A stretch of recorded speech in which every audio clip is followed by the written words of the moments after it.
स्वागत है दोस्तों आपका मेरे YouTube प्लेटफॉर्म जय राजपूताना में। दोस्तों, आज हम आपको एक ऐसे ऐतिहासिक व धार्मिक स्थल से परिचित करवाते हैं जो मध्य प्रदेश के उज्जैन जिला मुख्यालय से 75 किलोमीटर की दूरी पर उज्जैन जावरा स्टेट हाईवे 17 पर जावरा की ओर स्थित है। यह स्थान खाचरोद तहसील के फरनाजी गांव में स्थित है। दोस्तों, भारत के अंतिम हिंदू सम्राट पृथ्वीराज चौहान के काल में निर्मित यह लगभग 900 वर्ष पुराना मंदिर भगवान देवनारायण एवं भैरू बाबूजी को समर्पित है। देखने में यह ऐसा प्रतीत होता है कि यह एक महलनुमा स्ट्रक्चर है और मंदिर इस महल के अंदर स्थित है। लगता है कि यह पृथ्वीराज चौहान के काल में सैन्य दृष्टिकोण से बनाया गया होगा। तो आइए दोस्तों, देखते हैं इस मंदिर में। प्रवेश द्वार से प्रवेश करते हुए सामने ही बाबूजी की धूनी वगैरह जल रही है। यहाँ पर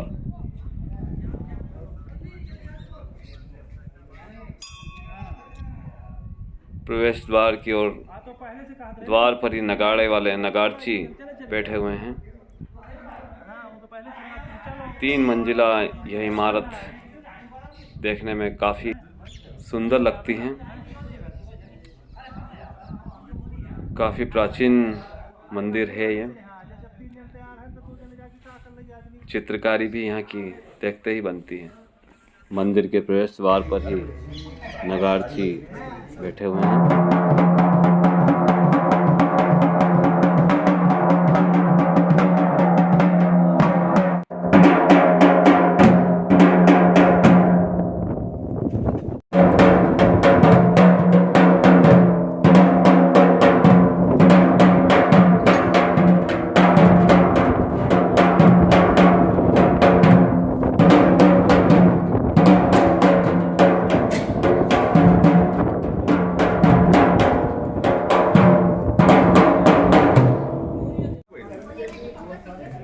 मंदिर में प्रातः काल से ही नगाड़ों की आवाज़ से पूरा मंदिर गुंजायमान हो उठता है और बड़ी मोहक आवाज़ लगती है।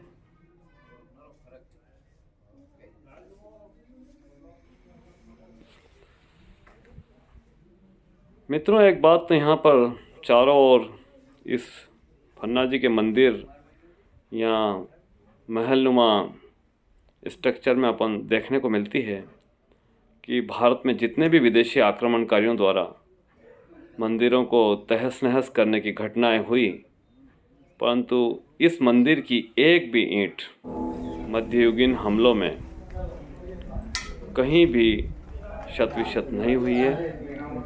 भैरू बाबूजी का ही यह चमत्कार माने। ऐसी स्थिति भारत में बहुत कम देखने को मिलती है। मंदिर में गर्भगृह में प्रवेश करते ही दाएं हाथ की ओर गादी रखी हुई है, जहां एक तस्वीर भी रखी हुई है जिसमें माला अर्पित की हुई है। बाएं हाथ की ओर 2 शिलालेख खुदे हुए हैं और शिलालेख पे हम देखते हैं कि क्या लिखा हुआ है। दोस्तों, इस शिलालेख में कालांतर बाद में हुए निर्माण या मरम्मत कार्य का ब्यौरा सामने अंकित है। शिलालेख में दिया गया है, तिथियां भी अंकित की गई हैं। संवत 2015 में खर्च 3251 रुपये, संवत 2016 में खर्च 7275 रुपये, संवत 2017 में साड़ू माता की बावड़ी के लिए मरम्मत कार्य में 2200 रुपये खर्च हुए। इसी प्रकार विभिन्न मरम्मत कार्यों का ब्यौरा, जैसे संवत 2024 में फिटिंग वगैरह कार्य में खर्च राशि का विवरण दिया गया है। पास में ही एक और शिलालेख लगा हुआ है। इस शिलालेख में यहाँ के निर्माण का पूरा विवरण दिया गया है। लिखा गया है इसमें, फन्नाजी का देवरा की नींव संवत 1131, मिति बैसाख सुदी 2 शुक्रवार पुष्य नक्षत्र के दिन प्रताप जी का बेटा रत्ना जी के हाथ से की गई है। इसमें सिलावट जो है इसमें लिखा हुआ है नंबर 1 सीताराम रेवासी, रेवासी यानी कि निवासी मांडलगढ़ के थे। नंबर 2 पे किशन लाल रेवासी झाबुआ और चाचा जी बारवाल कामदारा में थे। भाषा थोड़ी स्पष्ट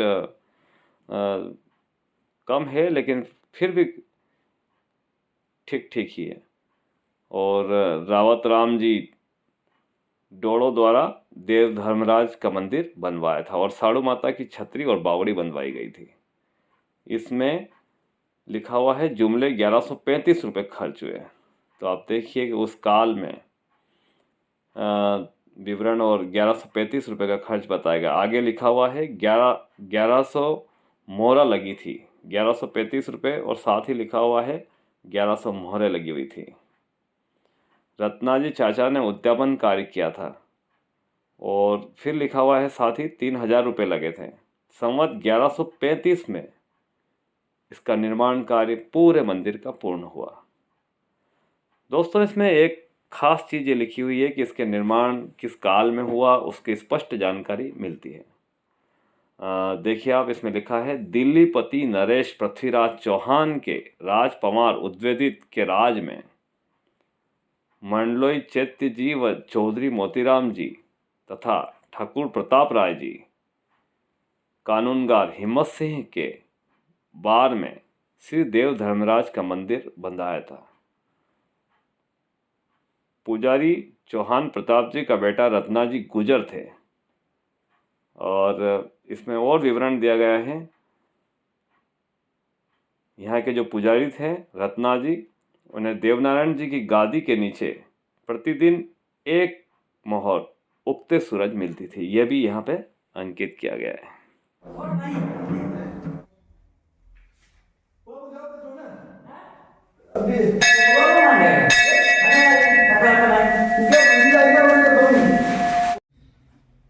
अब हम मंदिर के गर्भगृह में पहुंच चुके हैं। सामने ही भैरू जी विराजमान हैं। भगवान देव नारायण भी पाठ स्थान पर विराजमान हैं। इस मंदिर में भगवान देव नारायण एवं भैरू जी के अलावा कीर्तन जी, मदन जी, माता जी और साड़ू माता आदि देवी देवताओं की मूर्तियां पाठ स्थान पर लगी हुई हैं।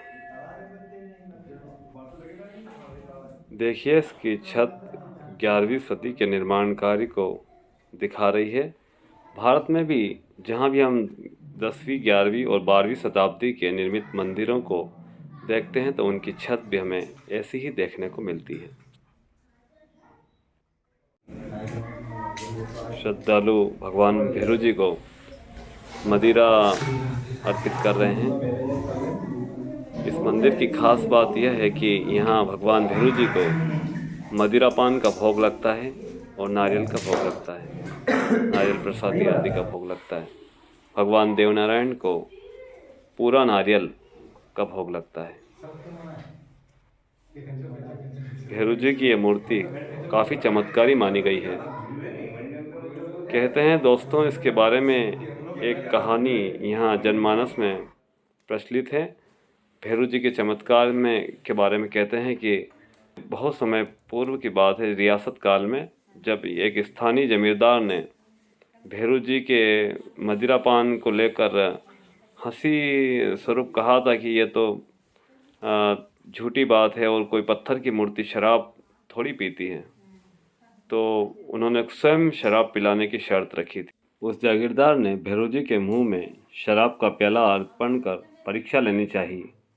तो नाराज भैरू जी ने उसका हाथ मुंह में पकड़ लिया। कई घंटों बाद भी जब हाथ नहीं छूटा तो पंडित पुजारी द्वारा भैरू जी से क्षमा मांगने एवं मन्नत मांगने की सलाह दी।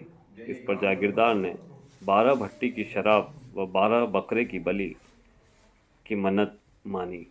तब जाकर उसका हाथ छूटा। दोस्तों, खास बात यह है कि यहाँ स्थानीय निवासियों को और आसपास के ग्रामीणों से अगर इस मंदिर की जानकारी लेते हैं तो कोई भी व्यक्ति सही स्पष्ट जानकारी निर्माण की नहीं बता पाता है। और वो यही बताता है कि मंदिर उड़ के आया है, यहाँ मतलब देवी कृपा से उड़ के स्थापित इस जगह पे हुआ है।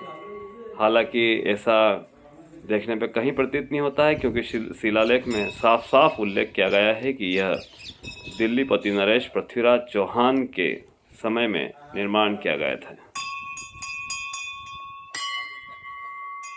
तो चलो चलते हैं, इस मंदिर के चारों ओर घूमते हैं, जैसे इस चढ़ाव को चढ़ते हैं। देखो दोस्तों, ये निर्माण कार्य, यहाँ थोड़ा सिर झुका के नीचे आना पड़ेगा और चारों तरफ ये चौकोर साइज में मंदिर बना हुआ है, वर्गाकार स्ट्रक्चर है पूरा है। और सामने की ओर ये 3 मंजिल इमारत दिखाई दे रही है। ये सामने की ओर आप देख सकते हैं, सामने मंदिर दिखाई दे रहा है। और देखिए, जूम करके देखते हैं कितना प्यारा स्ट्रक्चर, उस समय में 900 साल पुरानी कारीगरी का उत्कृष्ट नमूना है। सामने की ओर खिड़कियां बनी हुई है, पीछे की ओर फन्ना जी गांव बना हुआ है। और अंदर की ओर प्रवेश करके देखते हैं। अंदर देखिए आप, चौड़ी दीवारें हैं, उनमें सुंदर झरोखे लगे हुए हैं। नीचे की ओर देखने पे कम से कम यहाँ से 90 फीट की हाइट हो गई होगी। देखिए आप, ये राजपूत स्थापत्य कला का एक उत्कृष्ट नमूना है। उस समय की डिज़ाइन आप देखिए, छत के ऊपर भी उस समय की जो डिज़ाइन है वो अभी भी दिखाई दे रही है। अब नीचे की ओर चलते हैं, देखते हैं। काफ़ी बड़ा महल है, स्थानीय लोग इसे फन्ना जी का महल ही कहते हैं। यहाँ कम ही लोग ऐसे मिलेंगे जो फन्ना जी का मंदिर कहेंगे। अब घुमावदार रास्तों से होकर हम इस वर्गाकार मंदिर में चलते हैं। दोस्तों, ख़ास बात यह है कि इस महल के किसी भी कोने में अगर हम खड़े हो जाएं तो यहाँ पक्षियों की चहचहाहट की आवाज़ इस मंदिर में और नगाड़ों की आवाज़ हमें सुबह से लेकर शाम तक सुनाई देती है। बड़ी ही मनमोहक आवाज़ रहती है।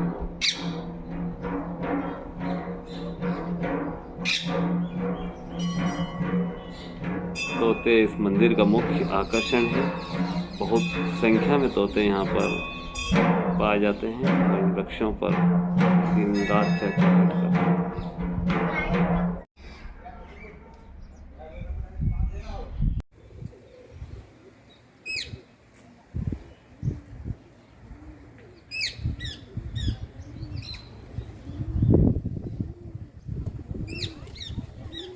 सामने की ओर फन्ना जी गांव दिखाई दे रहा है। शायद ये गांव इतना पुराना है, यह तो स्थानीय निवासी इस बारे में पक्का क्लियर नहीं बता पाते हैं।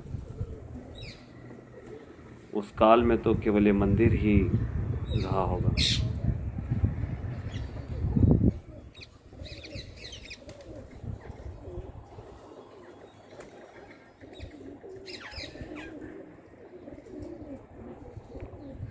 दोस्तों, भारतवर्ष में इतनी बुलंदी के साथ बने हुए और आज तक खड़े हुए बहुत ही कम मंदिर देखने को मिलते हैं, क्योंकि ज़्यादातर मंदिरों में या ऐतिहासिक इमारतें शत-विशत हो चुकी हैं, जीर्ण शीर्ण हो चुकी हैं। इस किले के ऊपरी भाग में हम चढ़ के देखते हैं तो स्पष्टता देखता है कि देखने में लगता है कि पूरा सैन्य दृष्टिकोण से ही बनाया गया है।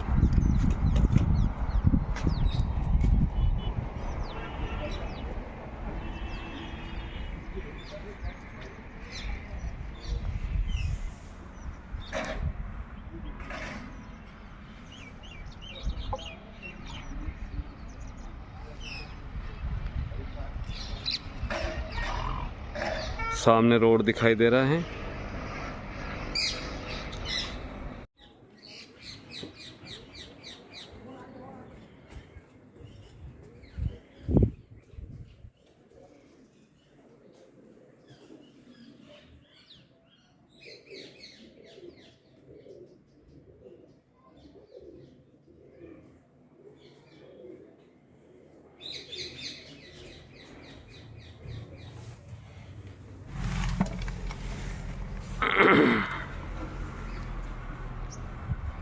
सामने का स्ट्रक्चर देखिए दोस्तों, कितना सुंदर स्ट्रक्चर है उस काल का, 11वीं सदी का।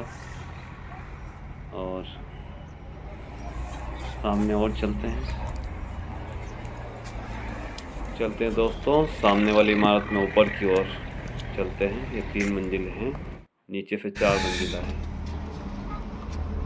ये देखिए आप, ये इसका टॉप एरिया है जहाँ अभी हम खड़े हुए हैं, और काफ़ी संकरी बनी हुई है। नीचे से इसकी कम से कम 120 फीट हाइट रही होगी। सामने जावरा की ओर से आते हुए वाहन दिखाई दे रहे हैं।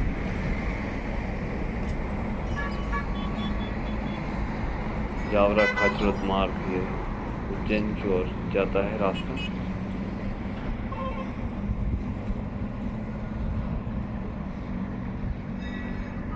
अब वापस उतरते हैं।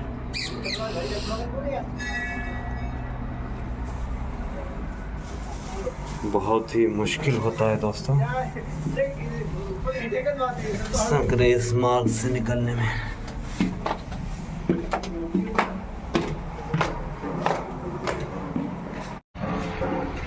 फरना जी के इस मंदिर में अब हम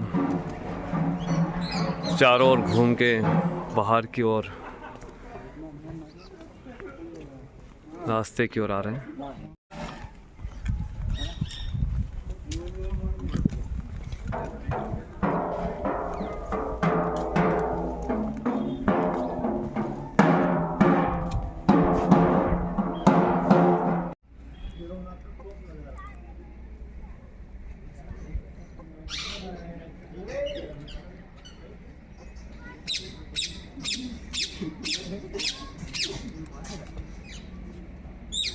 वर्ष भर यहाँ पर इस मंदिर में श्रद्धालुओं का तांता लगा रहता है। आदिवासी समुदाय के काफ़ी लोग वर्ष भर यहाँ पर भैरव जी की मन्नत उतारने आते रहते हैं। उनकी खास श्रद्धा का केंद्र है ये मंदिर। दोस्तों, मंदिर के ठीक पीछे की ओर भी एक दरवाज़ा बुलंदी से खड़ा हुआ है। प्रतिवर्ष यहाँ दीपावली के बाद भाई दूज से एकादशी तक भव्य मेले का आयोजन होता है। देखिए, इस पर भगवान गणेश चीते की आकृति उकेरी हुई है। भगवान गणेश की मूर्ति विराजमान है। ये पीछे का द्वार भी काफ़ी मजबूती के साथ खड़ा हुआ है। दोस्तों, कुछ ही दूरी पर साड़ू माता की बावड़ी भी स्थित है। साड़ू माता का मंदिर यहाँ खास आकर्षण का केंद्र है। कई लोग यहाँ मन्नत पूरी करने भी आते हैं और माता से मन्नत भी मांगते हैं। कहते हैं कि माता के मंदिर के सामने स्थित इस बावड़ी में जो स्त्रियाँ जिनके नवजात शिशुओं को पर्याप्त दूध नहीं आता है, वो यहाँ पर मन्नत करके अपनी कांचली भिगो के माताएं धारण करती हैं और बालक को पर्याप्त दुग्ध आहार की पूर्ति होती है। ऐसी मान्यता है और हजारों श्रद्धालु यहाँ बाहर से भी आते हैं। यह थी दोस्तों भगवान देवनारायण एवं भैरव बाबा के इस पवित्र धाम के बारे में संक्षिप्त विवरण। फिर मिलेंगे एक नए ऐतिहासिक स्थान की यात्रा वृतांत के साथ। जय राजपूताना, जय माँ भवानी, जय भारत।